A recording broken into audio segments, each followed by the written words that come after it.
sono io?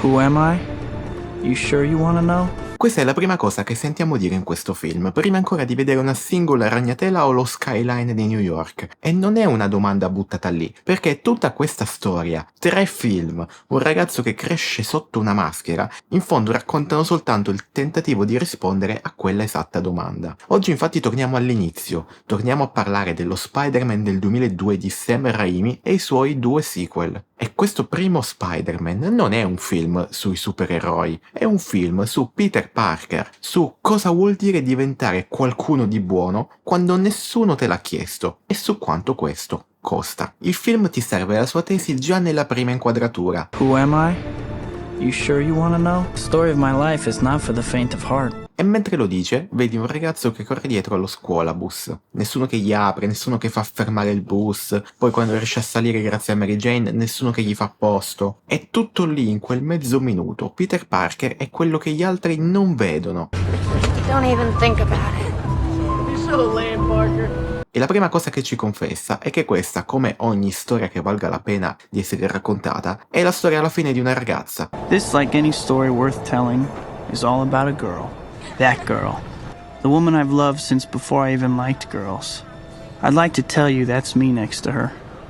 Heck, I'd even take him. Poi arriva la gita al museo, ed è qui che Raimi fa una delle sue mosse più belle. Mentre Peter fotografa MJ e viene morso dal ragno modificato, il film ci porta in parallelo dentro un altro laboratorio. Norman Osborn, a capo della Oscorp, sta mettendo a punto un potenziatore chimico per l'esercito. Il siero funziona, ma sulle cavie tira fuori un'alta aggressività. What were the side effects? Violence, aggression, and insanity. Quindi uno dei suoi scienziati mette il freno all'esperimento. We need to take the whole line back to formula. Non vuole fare le prove sull'uomo, vuole tornare proprio alla formulazione base. Solo che tornare indietro vuol dire perdere i fondi, e allora Norman fa la scelta più rapida e più cieca, e cioè prova il siero su se stesso. Sometimes you gotta do things yourself. Ed ecco che arrivano quindi i 2 dolori gemelli. Peter torna a casa e passa la notte a contorcersi mentre il veleno gli riscrive totalmente la biologia del suo corpo. Norman dall'altra parte invece si sveglia la mattina dopo a terra stordito e non ricorda nulla di quello che è successo, non ricorda di aver appena ucciso il collega che gli aveva detto guarda, stiamo fermi. Dr. Strom is dead. What? 2 uomini, la stessa notte, lo stesso identico schema. Dolore fisico, trasformazione, potere. E da lì in avanti il film vive tutto dentro quella biforcazione. Uno il potere lo riceve, l'altro invece lo va a cercare, e questo è il motore segreto di questo film. L'orgoglio di Norman contro qualcosa che in Peter, per ora, ancora non ha un nome preciso. Peter si sveglia in un corpo nuovo, vista perfetta, riflessi impossibili, forza sovrumana e delle ragnatele che gli escono così a caso dai polsi. E la prima cosa che fa con tutto questo è chiaramente pavoneggiarsi. A scuola umilia Flash, il bulletto di turno, davanti a tutti. Per un attimo se la gode finché qualcuno non lo chiama mostro. Jesus, Parker, you are a freak. E il sorriso gli cade un po' dalla faccia perché insomma realizza quello che ha appena fatto. È un piccolo dettaglio questo, ma ci fa capire un pochettino che tipo di persona lui è, perché Peter ancora non riesce a definirsi da solo. Dipende molto da come lo guardano gli altri. Quindi anche se il potere magari lo ha cambiato fisicamente e internamente, lo sguardo che invece lo giudica è rimasto sempre lo stesso delle persone intorno a lui. Arriva poi poco dopo una scena in cui Peter e MJ, ai lati di una staccionata, si parlano dei loro sogni. Niente virtuosismi particolari, un semplice campo e controcampo in cui lei confessa che vuole recitare I wanna act. e lui che subito le dice You're gonna light up Broadway.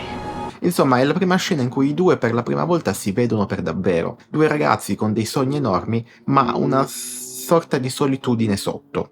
Perché magari non tutti ci fanno caso, ma MJ vive anche lei dietro una maschera. Lei cerca le conferme in un padre che la umilia, in un fidanzato bello ma vuoto. Esattamente come Peter, lei cerca di essere chiunque tranne che se stessa. Cosa fare quindi con questi poteri acquisiti di Peter? Lui a un certo punto nota come il fidanzato attuale di MJ abbia una macchina nuova molto figa. E quindi pensa, cavolo, se lui c'ha la macchina figa, devo avere anche io una macchina se voglio avere qualche speranza. E quindi si iscrive aveva un incontro di wrestling forse un po' clandestino, sotto banco. Zio Ben lo accompagna e per strada lui prova a parlargli sul serio, perché Ben è un po' preoccupato dai comportamenti che, insomma, Peter sta avendo in quei giorni. Ha menato il bullo, si comporta in maniera strana, vorrebbe fare due chiacchiere. These are the years when a man changes into the man he's going to become the rest of his life. Just be careful who you change into. E quindi gli lascia l'unico consiglio che effettivamente conta. This guy, Flash Thompson, he probably deserved what happened. But just because you can beat him up doesn't give you the right to.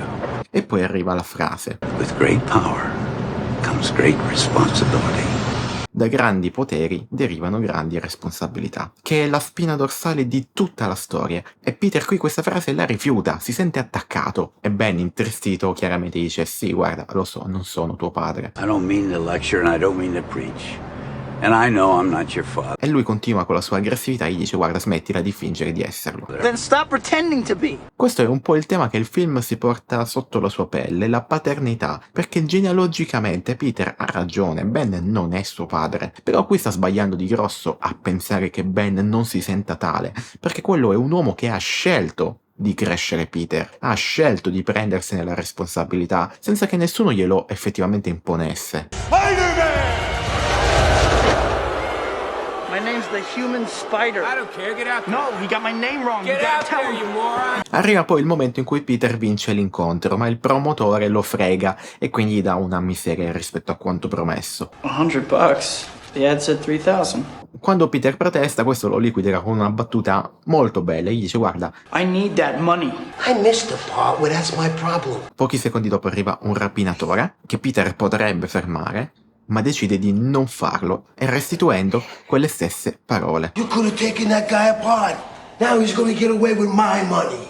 I missed the part where that's my problem. Vista così è chiaramente una piccola vendetta, solo che quel ladro uscendo ruba la macchina di zio Ben e lo uccide. E Ben muore tra le braccia di Peter. Peter, accecato dalla rabbia, insegue l'assassino, lo mette all'angolo e scopre la verità. Scopre che era quel tipo lì che lui aveva lasciato poco prima andare. Don't hurt me.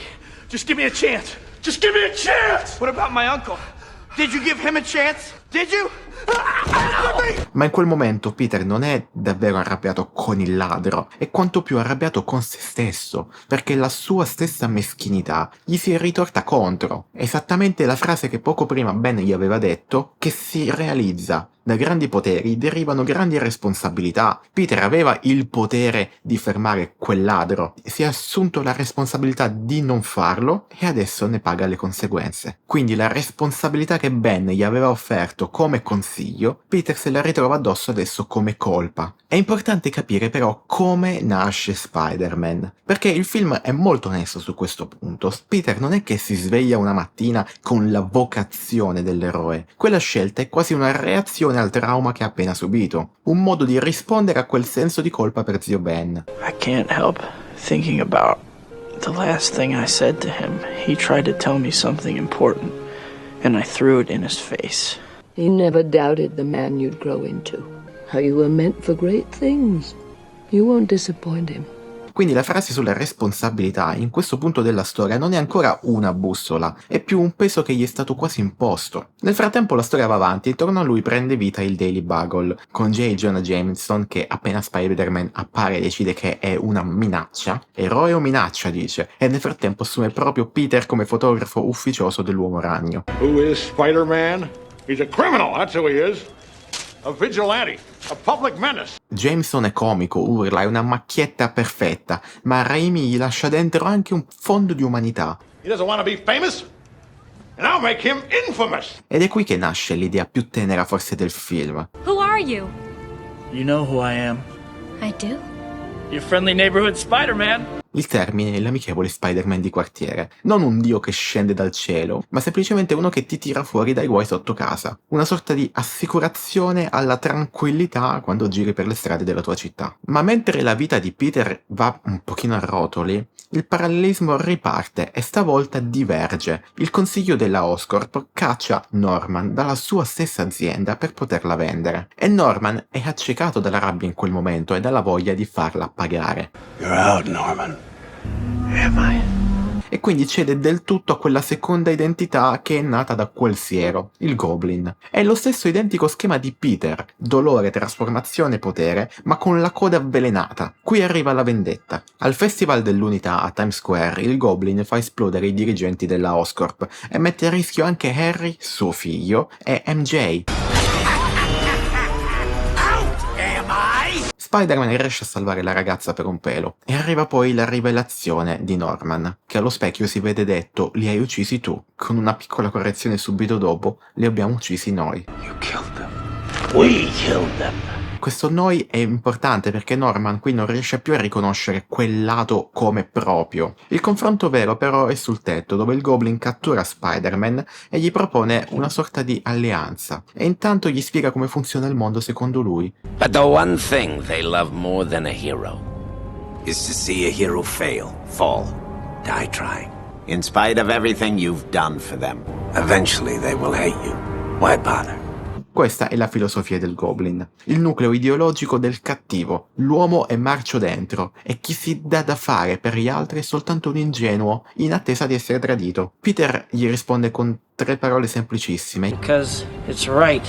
Non ha una teoria da opporre alla sua, ha soltanto questa piccola idea. Sempre Norman davanti allo specchio, che litiga con il proprio riflesso, è il vertice di William Dafoe. Spider-Man is all but invincible. But Parker, we can destroy him. I can't. Betrayal must not be countenanced. Parker must be educated. Un uomo spaventato dalla propria immagine, comico e horror nello stesso respiro. Ed è lì che il Goblin detta la strategia. Dobbiamo attaccare il cuore, gli dice. First, we attack his heart. Un piano annunciato ad alta voce tra sé e sé. Arriva il momento del pranzo del ringraziamento e qui Raimi lo gioca quasi in silenzio. Norman nota una ferita sul braccio di Peter, la stessa che il Goblin gli aveva inflitto a Spider-Man poche ore prima. E quindi in una manciata di secondi, senza parole di troppo, capisce tutto. Regia che mostra invece di spiegare. C'è perfino un dettaglio nei colori. Peter arriva vestito di verde, mentre Norman arriva vestito di blu e rosso. Ognuno ha addosso i colori dell'acerrimo nemico dell'altro. E Harry, seduto in mezzo a loro, li porta tutti e 3. Il punto neutro tra l'amico e il padre. Poi Norman con una scusa, insomma, se esce e se ne va dopo aver realizzato questo, e senza farsi troppi problemi umilia MJ pubblicamente. You think a woman like that sniffing around because she likes your personality? What are you saying? Do what you need to with her, then broom her fast. E umilia anche, diciamo, suo figlio. Se ne va e a casa avviene l'assorbimento completo nel lato oscuro. E la prima cosa che fa è colpire al cuore di Spider-Man, ferendo zia May. Those eyes! Those horrible yellow eyes! Ma è proprio quell'attacco che fa avvicinare Peter e MJ e regala al film il suo primo momento di onestà pura. In ospedale MJ confessa la sua infatuazione per Spider-Man. I'm in love with somebody else. You are? At least I think I am. He saved my life twice, and I've never even seen his face. Wow. Him. E Peter, fingendo di parlare a nome suo, per la prima volta le dice la verità. Gli dice: guarda, non sai cosa provi, sai solo che tipo di uomo vuoi essere. The truth is, you don't know what you feel. Except you know what kind of man you want to be. È il primo istante in cui Peter smette di misurarsi con lo sguardo altrui e prova a definirsi per ciò che lui è, anche se lo fa parlando di Spider-Man, come se fosse un'altra persona. Il Goblin arriva a rapire MJ e trascinare Spider-Man alla sua prova finale del suo credo. Da una parte la donna chiama, dall'altra una funivia piena di bambini. Lasciar morire quindi la donna oppure i bambini? Scegli. This is why only fools are heroes. Because you never know when some lunatic will come along with the sadistic choice. E questo è il modo del Goblin di dimostrare la sua tesi. Mettilo davanti al peggio e vedrai che l'eroe crolla come tutti. E qui il film, direttamente nella scena, riesce a dargli torto, senza bisogno di parole o spiegazioni. Peter in qualche modo li riesce a salvarli entrambi. E mentre il Goblin sta per finirlo, sono i newyorkesi stessi, gente comune, dal ponte, a prendere a sassate il mostro. Giù le mani da lui, è uno di noi, gli dicono. In pratica la gente non aspetta di vederlo cadere, ma lo aiuta a mantenersi su. Siamo ciò che scegliamo di essere. We are who we choose to be. La filosofia del Goblin è quindi smentita nell'unico modo che conta, coi fatti. Il nostro Peter e Goblin riescono ad allontanarsi finalmente e inizia il duello finale, brutale, sporco, dentro un edificio in rovina. Raimi non lo rende elegante, ma lo rende doloroso. Misery, misery, misery, that's what you've chosen. Peter riesce alla fine, dopo che sembra quasi sconfitto, ad avere la meglio, e il Goblin, messo alle strette, si toglie la maschera e si scopre essere Norman. Peter, stop! Stop! It's me! Mr. Osborn. Peter, thank God for you. The goblin killed. I had nothing to do with it. Implora, gioca la sua ultima carta, quella dei sentimenti, dice I've been like a father to you. Be a son to me now. ed ecco il pagamento di tutto quello che era stato piantato all'inizio. Peter adesso riconosce che lui un padre ce l'aveva e si chiamava Ben Parker. I have a father. His name was Ben Parker. E nel dirlo, Peter riconosce finalmente ciò che aveva respinto. Norman invece tenta il tradimento con l'aliante e viene trafitto dalla sua stessa lama, quindi il doppio si chiude in un modo perfetto. Nati la stessa notte, muoiono l'uno per mano dell'altro. E l'ultima cosa che Norman chiede... Don't tell Harry. Un segreto messo forse nelle mani sbagliate, però. Al funerale Harry giura sulla tomba del padre che Spider-Man la pagherà. One day Spider-Man will pay. I swear on my father's grave, Spider-Man will pay. Thank God for you, Peter. You're the only family I have. E in quello stesso momento il film porta anche a compimento tutti i suoi fili. MJ confessa a Peter di amarlo. Si baciano. The truth is, I love you. Oh, I love you so much, Peter. E Peter, sapendo che stare con lui la metterebbe in pericolo, la rifiuta. I will always be your friend. Only your friend, Peter Parker? That's all I have to give. Questa non è però la rinuncia di chi ha paura, ma è la rinuncia di chi ha capito. Le responsabilità che all'inizio gli erano cadute addosso come una condanna, adesso Peter le sceglie consapevolmente e ne paga il prezzo. Cammina via, da solo, tra le lapidi. Ed è uno di quei finali più malinconici che forse il genere supereroristico ci abbia mai dato. E il film si chiude tornando esattamente dove era partito. I will never forget these words. With great power comes great responsibility. This is my gift, my curse. Who am I? I'm Spider-Man. La stessa frase che Peter aveva sbattuto in faccia a zio Ben. Ora è la voce con cui lui si racconta. Quindi la domanda della prima riga di questo video ha finalmente trovato una risposta. Solo che una risposta, quando te la porti addosso ogni giorno per 2 anni, smette di essere una conquista e inizia a diventare un peso. Perché se il primo film raccontava di un ragazzo che imparava cos'è la responsabilità e finiva per sceglierla, il secondo film prende quello stesso ragazzo e gli mette davanti la domanda che prima non si era ancora fatto. E se non la volessi più questa responsabilità? Se il primo film quindi diceva cos'è la responsabilità, il secondo film si basa tutto sulla scelta. E cambia anche un po' il baricentro stesso del film, perché se prima Peter doveva imparare a vivere per gli altri, qui deve fare i conti con quel poco che resta di lui, di quel Peter Parker che a forza di darsi si è quasi cancellato. Intanto sullo sfondo 2 micce però restano accese. La frase di zio Ben sul grande potere che sabota Peter è sul punto di mollare, e poi anche il giuramento che Harry ha fatto sulla tomba del padre, con dentro quindi un segreto che nessuno gli ha ancora tolto dalle mani. La struttura invece è la stessa del primo film, di nuovo un uomo brillante rovinato dal proprio orgoglio, uno specchio di Peter, cambia soltanto il volto e cambia un po' come va a finire. Questo secondo capitolo riapre esattamente sulla stessa domanda con cui il primo si era chiuso, ma la gira sottovoce, stanca. Who am I? I'm Spider-Man, given a job to do. And I'm Peter Parker. And I too have a job.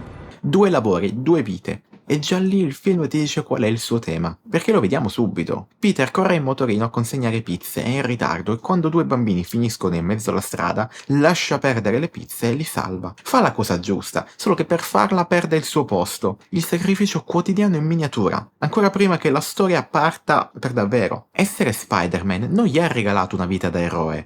You're late. I'm not paying for those. Gli ha smontato pezzo per pezzo quella di Peter Parker. Al Daily Bugle, Jameson continua a dipingere Spider-Man come un criminale. I don't pay you to be a sensitive artiste. I pay you because, still not now, I pay you because for some reason that psycho Spider-Man will pose for you. Spider-Man won't let me take any more pictures. You've turned the whole city against him. A fact I'm very proud of. Now, E paga a Peter ancora una miseria. Peter è anche in ritardo con l'affitto. Il padrone di casa lo liquida facilmente. Viene trattato un po' da schifo. Insomma, un eroe che però non vive da eroe. C'è anche un piccolo dettaglio molto curioso. Peter lava i panni e ci butta dentro il costume di Spider-Man sui suoi vestiti bianchi, che escono ovviamente tinti di rosso e blu. Questo è letteralmente Spider-Man che sborda dentro la vita di Peter Parker. Letteralmente, fin dentro il bucato. Il colpo più duro arriva però nel momento in cui Peter arriva a casa e scopre di essersi dimenticato il proprio compleanno. Birthday! Whether you want to remember it or not. He lives in another reality. Yes. Don't you, Pete? Zia May addirittura arriva a dargli un po' di soldi nonostante lei si vede che ne ha bisogno. Here, kiddo. Happy birthday. You need it more than I do. No, I can't take that. Yes, you can. You can take this money from me. For God's sake, it's not much. Now take it. Però ovviamente dice: guarda, ne hai più bisogno tu di me. Questa non è semplice tenerezza. Questa è la fotografia di un ragazzo che a furia di essere Spider-Man, a furia di essere un eroe, ha annullato il vero se stesso. Non ha dimenticato soltanto la data del suo compleanno, ha un po' dimenticato di esistere. E poi c'è Mary Jane, che se nel primo film c'era quella scena in cui i due si sono confessati i loro sogni e si vedevano davvero per la prima volta, qui è un po' l'esatto opposto. Sono nella stessa stanza ma sono tra di loro lontanissimi. MJ ha realizzato i suoi sogni, adesso recita, ha un fidanzato, eppure è più sola di prima. Peter ormai non c'è mai neanche come amico, però le fa una promessa: andare a vedere il suo spettacolo. I'm gonna come see your play tomorrow night. You're coming? I'll be there. Don't disappoint me. I won't. Lei gli dice: non deludermi, e lui: non lo farò, lo dice. E in quel momento ci crede pure, ma sappiamo bene come andrà. Arriviamo quindi all'uomo che il film ci mette di fronte a Peter come uno specchio. Harry gli presenta Otto Octavius, lo scienziato a cui la Oscorp ha affidato tutto. Otto è semplicemente tutto ciò che Peter vorrebbe essere: brillante, realizzato, con accanto una bella donna che ama e che lo ama. Ed è lui poi a regalare a Peter la frase che diventa la spina dorsale di questo seguito. Intelligence is not a privilege, it's a gift. And you use it for the good of mankind.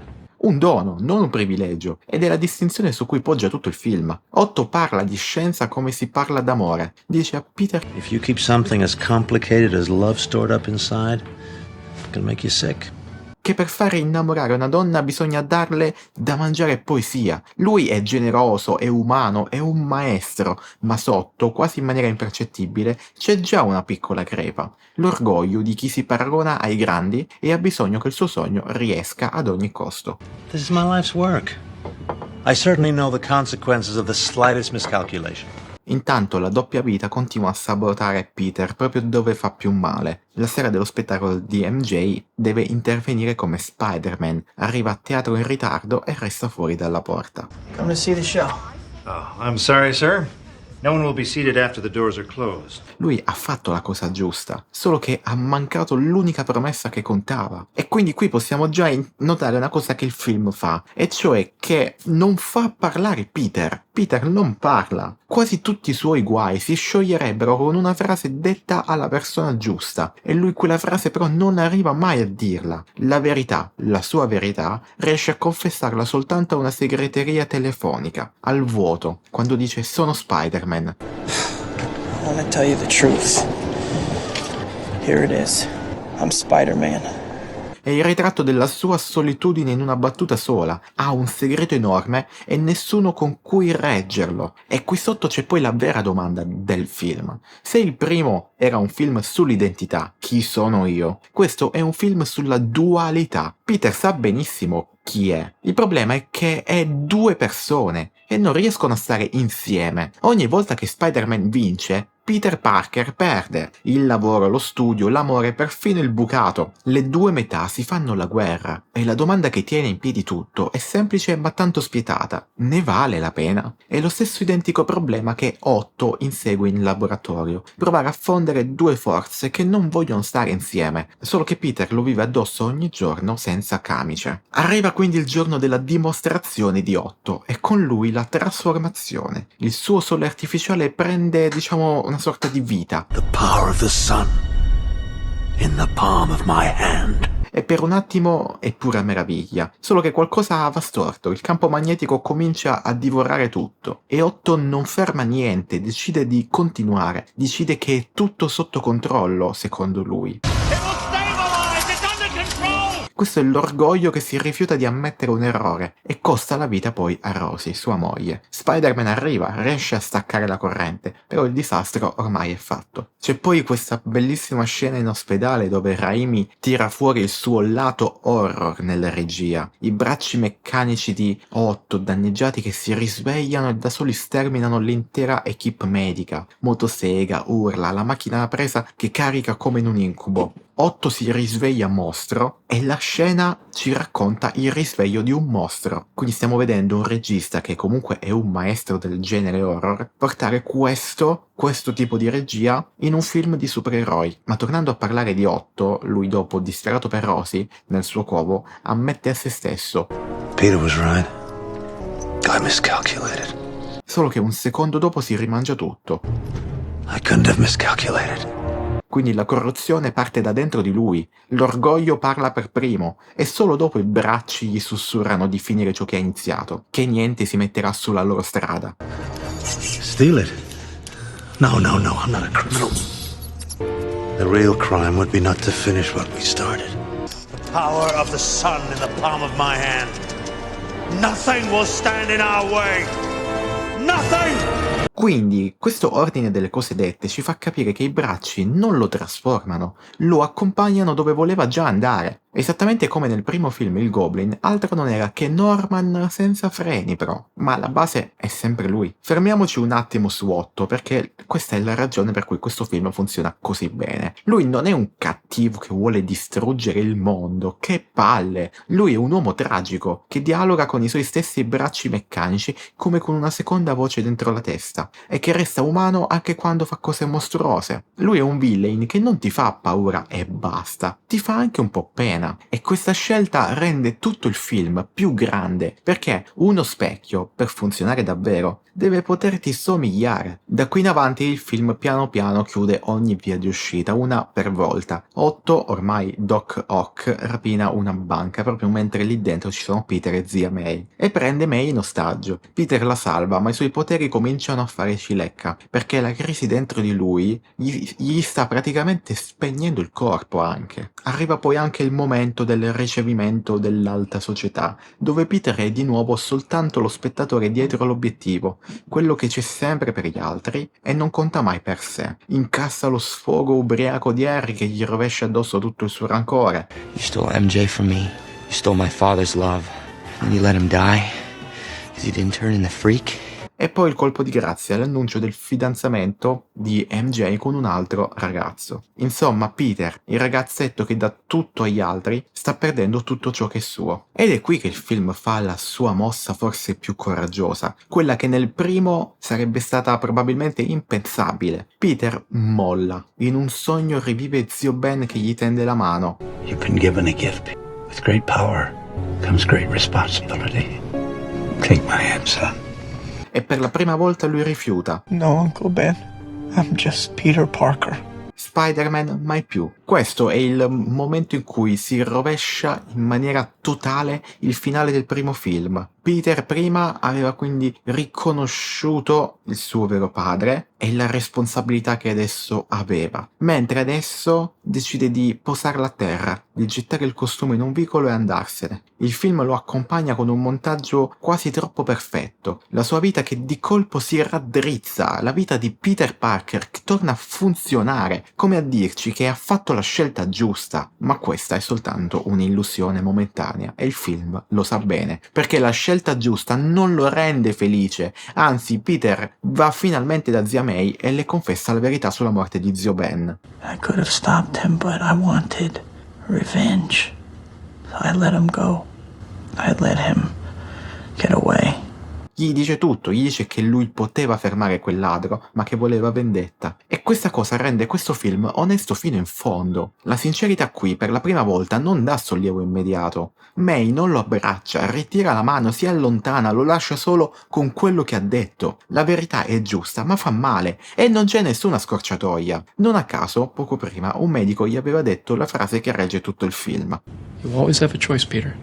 E il discorso della scelta torna a farsi sentire. Peter è ormai senza più poteri, vede un palazzo in fiamme e decide di entrarci comunque da comune mortale, senza niente addosso che lo protegga. Riesce a salvare una bambina. L'eroismo. Il film ce lo sta dicendo qui, che non sta nella maschera, ma sta nel cuore di quella persona. E poi lo metterà a parole zia May dopo, mentre sta svuotando la vecchia casa. Gli racconta dell'eroe che tutti aspettano e gli dice che quell'eroe è dentro ognuno di noi. I believe there's a hero in all of us that keeps us honest, gives us strength, makes us noble, and finally allows us to die with pride, even though sometimes we have to be steady and give up the thing we want the most, even our dreams. Questa frase detta da zia May è probabilmente il cuore emotivo di questo film. E da questo momento qualcosa in Peter si rimette in piedi. Quel ragazzo che si era dimenticato di esistere.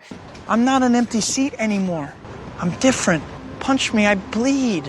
Torna a rivendicare se stesso. Va da MJ, sta per aprirsi con lei e all'ultimo si trattiene, la rifiuta di nuovo per proteggerla. Ed è proprio lì, nel momento in cui sceglie di rinunciare a ciò che vuole di più, che i poteri tornano. Peter quindi non ridiventa Spider-Man perché qualcuno è in pericolo, ma lo ridiventa perché lo sceglie di nuovo. E questa scelta la si paga alla luce del sole. Spider-Man was a hero. I just couldn't see it. A thief! A criminal! He stole my suit!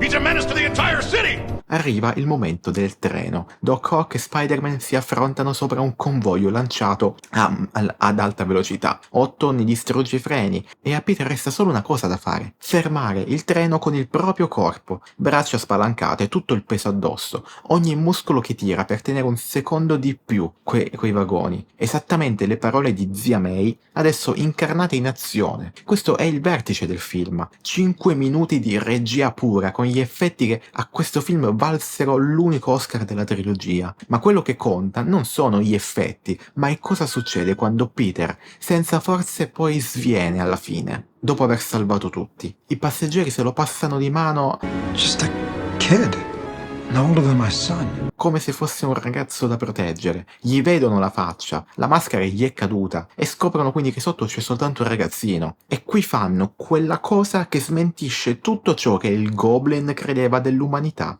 Lo coprono. We won't tell nobody. La gente comune che regge l'eroe e lo protegge, che nel primo film era il ponte pieno di sconosciuti, qui diventa qualcosa di più intimo, più maturo. Questa poi è una scena pensata per una città che si teneva insieme dopo una ferita vera, girata per una New York che aveva bisogno di credere di poter proteggere i suoi, e per questo colpisce ancora di più. Non è la folla che acclama un dio, è un vagone di sconosciuti che decide di prendersi cura di un ragazzino. You wanna get to him, you gotta go through me. And me. Me too.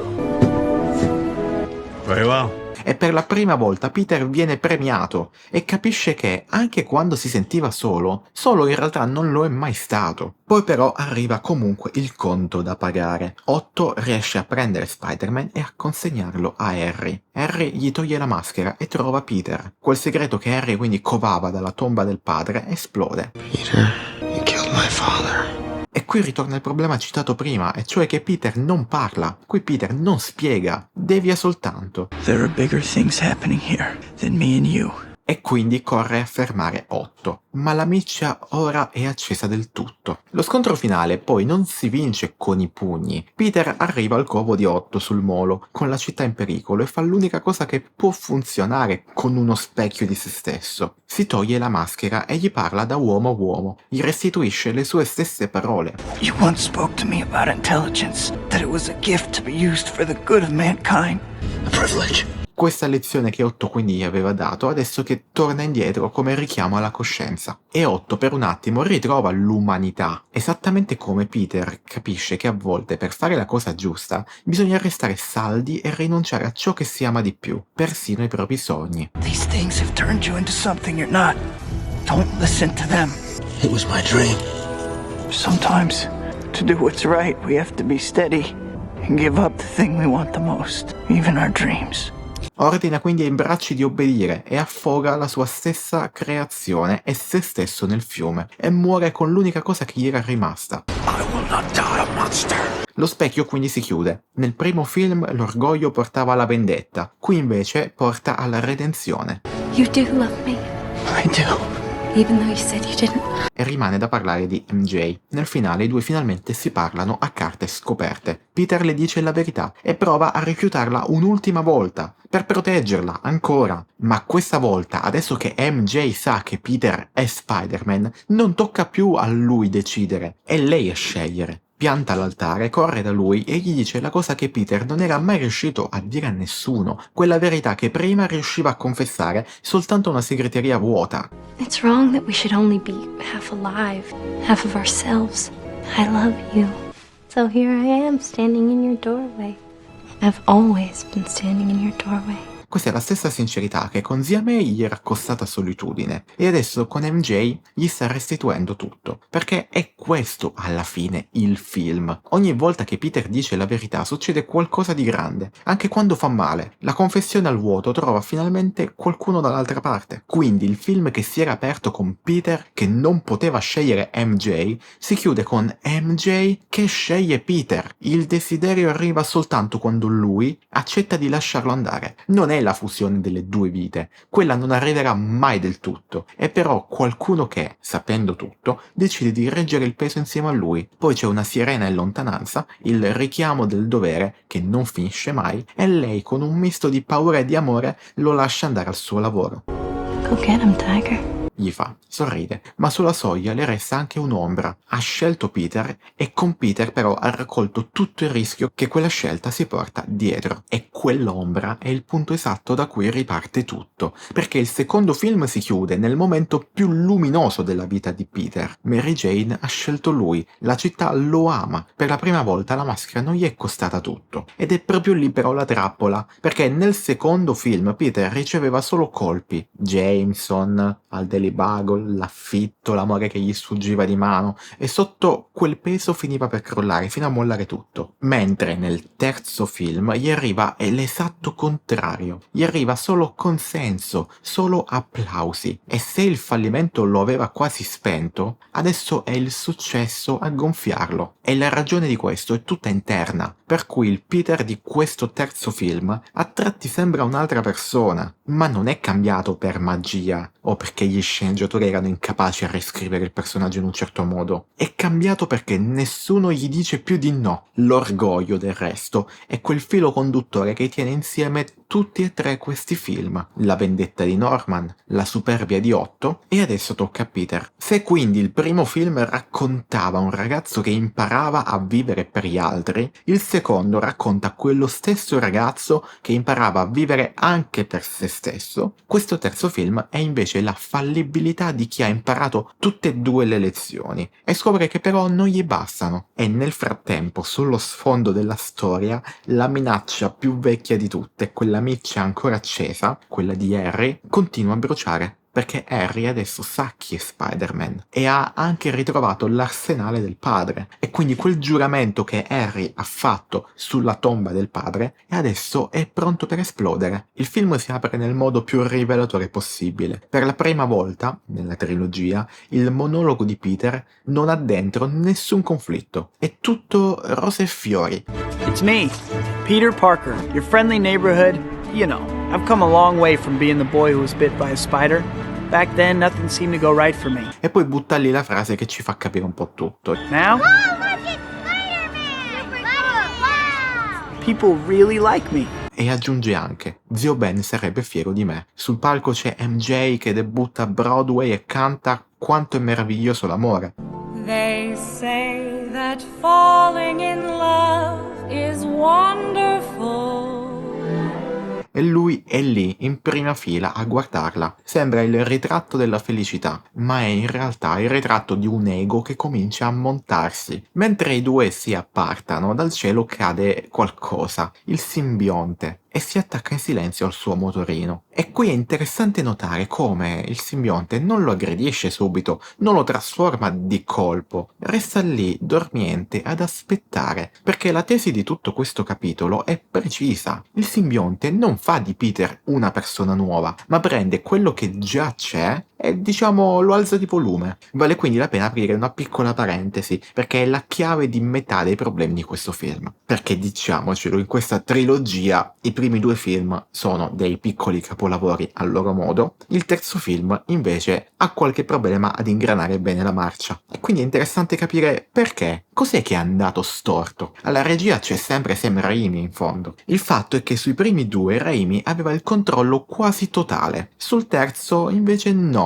La sua idea era quella di chiudere la storia di Harry e mettere in scena poi un nuovo villain, Flint Marko, l'uomo sabbia, scelto perché lo trovava visivamente irresistibile, con accanto un cattivo più piccolo come magari l'Avvoltoio. Solo che il produttore Avi Arad, ex presidente della Marvel, la pensava diversamente. Questo perché i fan amavano Venom. Venom faceva vendere anche più giocattoli, e quindi un film che ignorava il personaggio più richiesto dal pubblico lasciava soldi sul tavolo. Quindi l'Avvoltoio salta, entra Venom e si aggiunge poi anche il personaggio di Gwen Stacy per allargare il gioco attorno a MJ. Il risultato è quindi un film che porta più peso di quanto la sua struttura possa reggere, e tenere a mente questa cosa non serve a giustificare nulla, serve soltanto a capire da dove nasce quella sensazione di sovraccarico che c'è per tutto questo terzo capitolo. Nel frattempo il film pianta con molta calma la sua bussola morale e lo fa con zia May. Racconta a Peter di quando zio Ben le chiese di sposarlo, gli mette in mano l'anello perché lo dia a MJ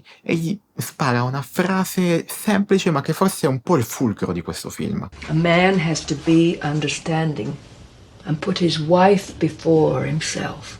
Can you do that, Peter? Yeah.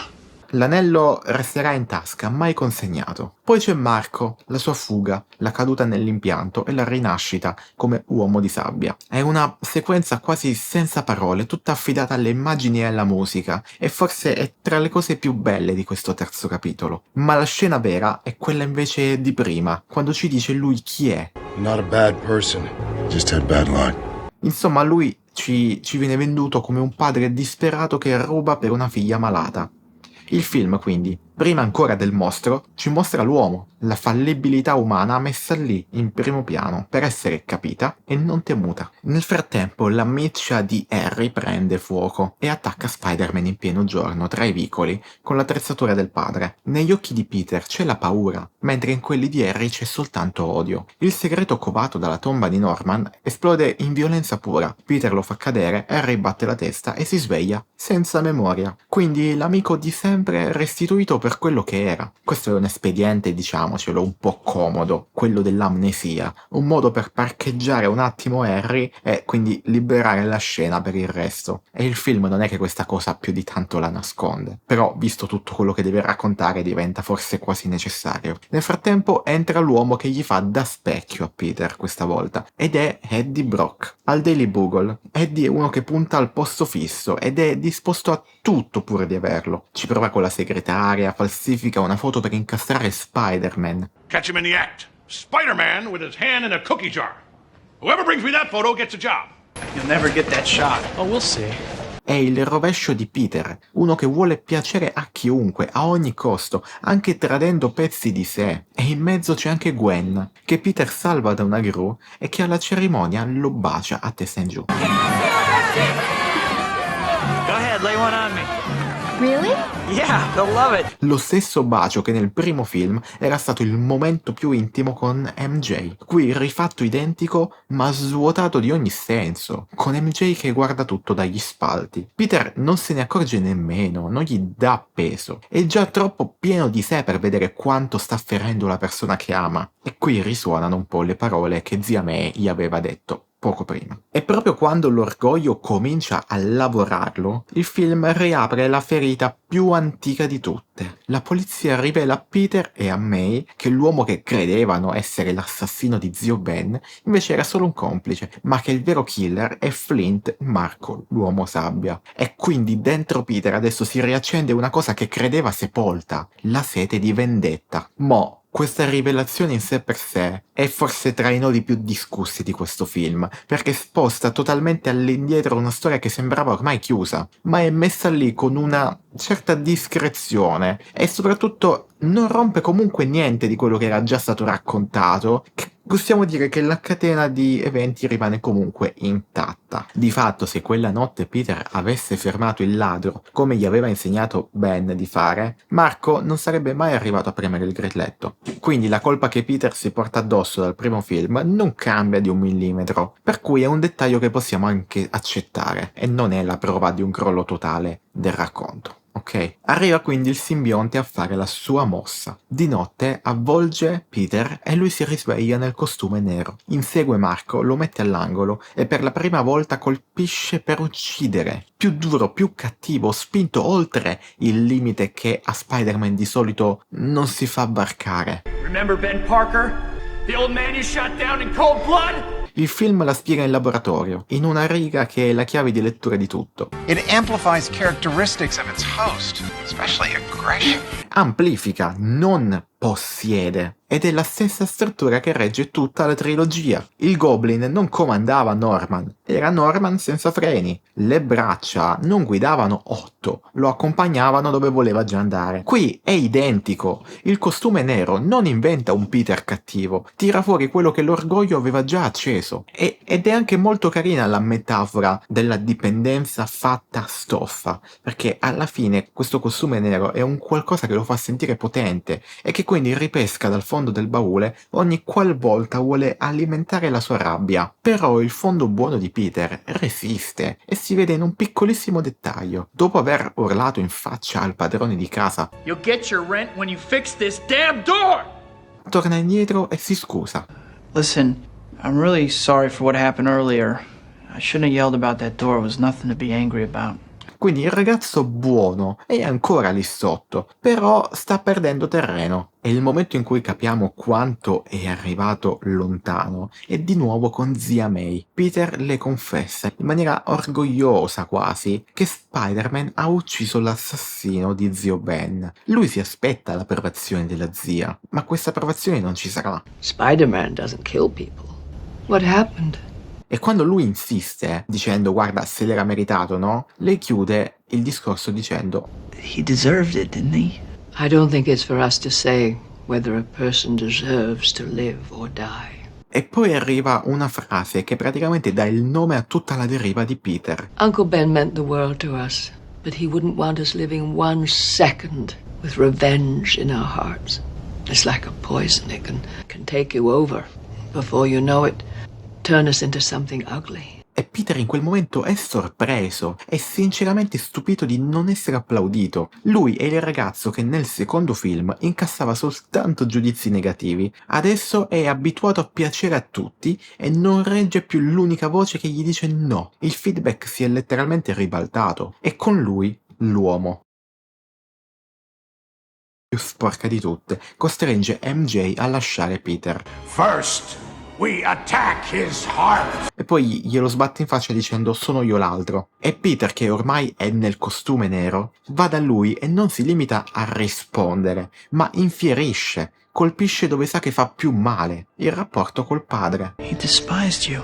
You were an embarrassment to him. Gli dà praticamente crudeltà gratuita, il contrario esatto dell'amicizia, e lo scontro finisce con la granata di Harry che gli torna indietro sfigurandolo, rimettendolo di nuovo nell'ombra del padre. Peter ha ridotto il suo migliore amico a questo. E poi arriva la sequenza che un po' tutti ricordano perché è diventata una sorta di meme, quella del ciuffo sugli occhi, quella camminata strampalata, il numero nel locale jazz per ingelosire MJ. Il film qui non ci sta chiedendo di ammirare Peter, ma ci sta chiedendo di guardarlo mentre diventa la caricatura di se stesso. Un ragazzo così scollato da chi era da non accorgersi più di niente, fino a colpire MJ nella colluttazione nel locale. Questo è l'apice dell'ego e per una volta la cosa più coraggiosa che il film fa è proprio lasciarci vedere quanto è patetico il suo eroe quando smette di pensare agli altri. Il punto di svolta arriva poi su un campanile. Peter è ormai spaventato da ciò che è diventato e lì, quindi sotto i rintocchi della campana, riesce a liberarsi di quel costume nero, di quel simbionte che ormai lo aveva avvolto, se lo stacca di dosso, a fatica, dolorosamente urlando, come quando ci si libera di una dipendenza. Peter non sa ancora però che è il suono a produrre quell'effetto, ad aiutarlo quindi a liberarsi. Sa solo che per un pelo è riuscito a tornare libero. Solo che arriva una rima molto crudele del film, perché mentre Peter si salva in cima a quella campanile, quel simbionte cola giù e cade addosso a Eddie Brock, che è lì. Eddie tocca il suo punto più basso nell'istante esatto in cui Peter risale. Poco prima Peter, sarcastico, gli aveva buttato lì You want forgiveness? Get religion. e adesso Eddie, sotto la stessa croce, prega per l'unica cosa che gli è rimasta. To ask you for one thing. I want you to kill Peter Parker. Lo specchio è completo, quindi dove Peter lascia andare l'orgoglio, Eddie ci si consegna del tutto. Ma liberarsi del costume non ripara i danni ormai fatti, e Peter questo lo sa bene. Torna quindi da zia May distrutto, senza alibi, e le dice la cosa più semplice ma anche più difficile. I hurt her, Aunt May. I don't know what to do. Nessuna scusa, nessuno scaricare la colpa sul simbionte. Lui semplicemente sa di aver sbagliato e lei gli indica la strada, che è la lezione del film. You start by doing the hardest thing. You forgive yourself. La ricostruzione di Peter quindi non parte dai pugni, ma parte da lì, da perdonare se stessi. E mentre lui ricomincia da capo, si scioglie anche l'ultimo nodo lasciato aperto 2 film fa. Il vecchio maggiordomo di Norman va da Harry e gli dice ciò che aveva sempre saputo e mai detto. The night your father died, I cleaned his wound. The blade that pierced his body came from his glider. I know you're trying to defend your father's honor, but there's no question that he died by his own hand. Quindi gli sta dicendo che l'odio su cui Harry aveva costruito tutto non serve. E quindi crolla. Ed è così che si arriva al finale, che forse è la cosa che questo film fa meglio, forse anche più di quanto effettivamente gli venga riconosciuto, perché non è una banale scazzottata contro Venom, ma è una riparazione. Sandman e Venom prendono MJ in ostaggio. Peter è in svantaggio contro 2 nemici insieme e arriva a salvarlo Harry dopo la rivelazione. L'amico che aveva ogni ragione per odiarlo e che invece sceglie di stargli accanto. Peter prova perfino a raggiungere Eddie, a strapparlo a quella cosa. Take it off. Oh, you'd like that, wouldn't you? I know what it feels like, but you'll lose yourself. I like being bad.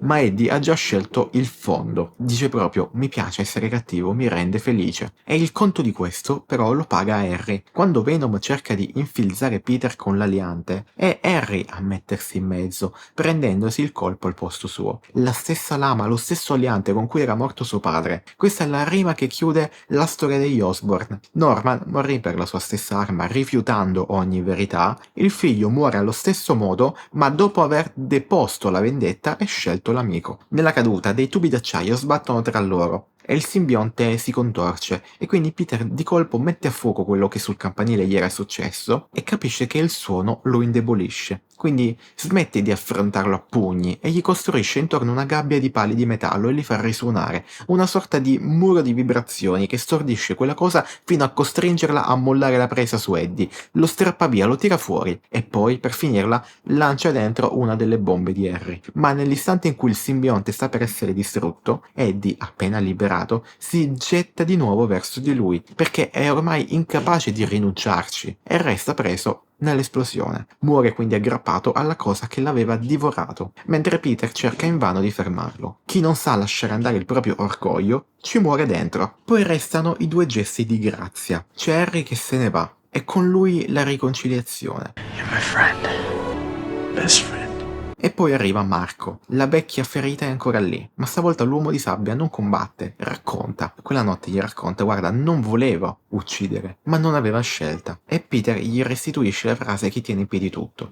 We always have a choice. Marco allora gli spiega tutto. La figlia stava morendo, i soldi gli servivano per aiutarla. Era impaurito, la pistola ce l'aveva in mano quando tutto poi è precipitato. Non chiede di essere perdonato, chiede soltanto di essere capito, anche perché lui non voleva sparare il colpo. L'ha sparato solo perché è stato colpito dal complice alle spalle e il colpo è partito. E Peter, che ormai di cose terribili ne ha fatte anche lui, fa l'unica cosa che disinnesca il veleno di cui parlava zia May e lo perdona, lo lascia andare. I'm not asking you to forgive me. I just want you to understand. I've done terrible things too. I didn't choose to be this. The only thing left to me now is my daughter.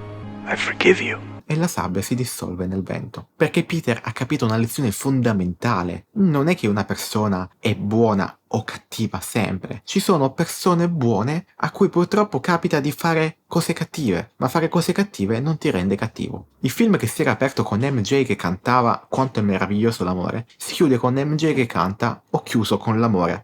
I'm through with love. I'll never fall again. E Peter è di nuovo lì a guardarla, nello stesso locale dove l'aveva umiliata, però stavolta è pentito, sincero, è lì semplicemente per esserci, per chiedere perdono e basta. E sopra le immagini la voce di Peter tira le fila di questi 6 anni di storia. Whatever comes our way, whatever battle we have raging inside us, we always have a choice. My friend Harry taught me. He chose to be the best of himself. It's the choices that make us who we are.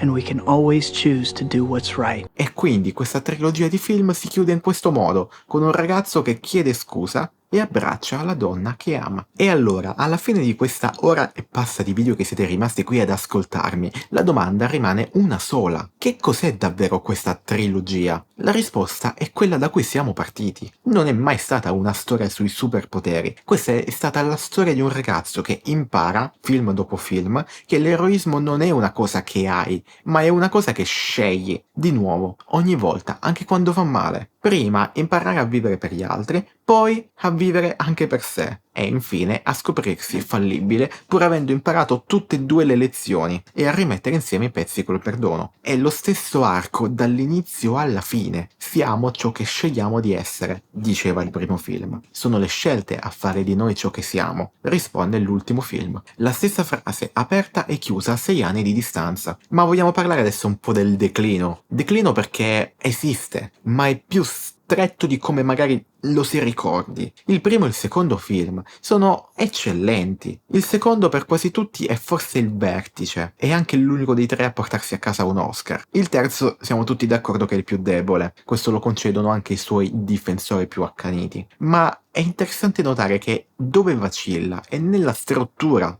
non nell'anima. Porta troppe linee narrative, perché una storia che avrebbe dovuto restare tutta dentro Peter è stata spinta fuori, su un nemico esterno, dentro un film già pieno. Questo è un po' un calo di impianto però, non di cuore, tant'è che ha ancora delle scene forse tra le più belle della saga. I villain che presi da soli funzionano anche discretamente, e il finale è un finale malinconico, sentito. C'è chi legge questa trilogia come un arrivo a un picco col finale del secondo film, seguito poi da un terzo film che si allarga troppo, e c'è chi dice che invece in fondo sono tutti e 3 lo stesso film e che la distanza tra loro è forse un po' gonfiata. Io mi metto un po' in mezzo in queste 2 letture perché una cosa la dicono quasi tutti: il terzo film è comunque meglio di quanto si ricordi, probabilmente giudicato troppo severamente. I 3 film sono tutti un po' la stessa storia, oddio, giudicatelo voi dal mio ragionamento in questo video, forse sotto alcuni aspetti lo sono, ma ci sono abbastanza differenze da non renderli uguali? Perché a me sembra che il racconto totale del personaggio di Peter Parker arrivi a conclusione soltanto guardando la trilogia intera e che ogni film sia un pezzo di questo suo racconto e trasformazione. C'è poi una cosa che questi film facevano, ma che il cinema di supereroi ha in gran parte smesso di fare, e sto parlando dell'intimità. Personaggi veri prima che potenti, una sincerità che non ammicca mai, e soprattutto gente comune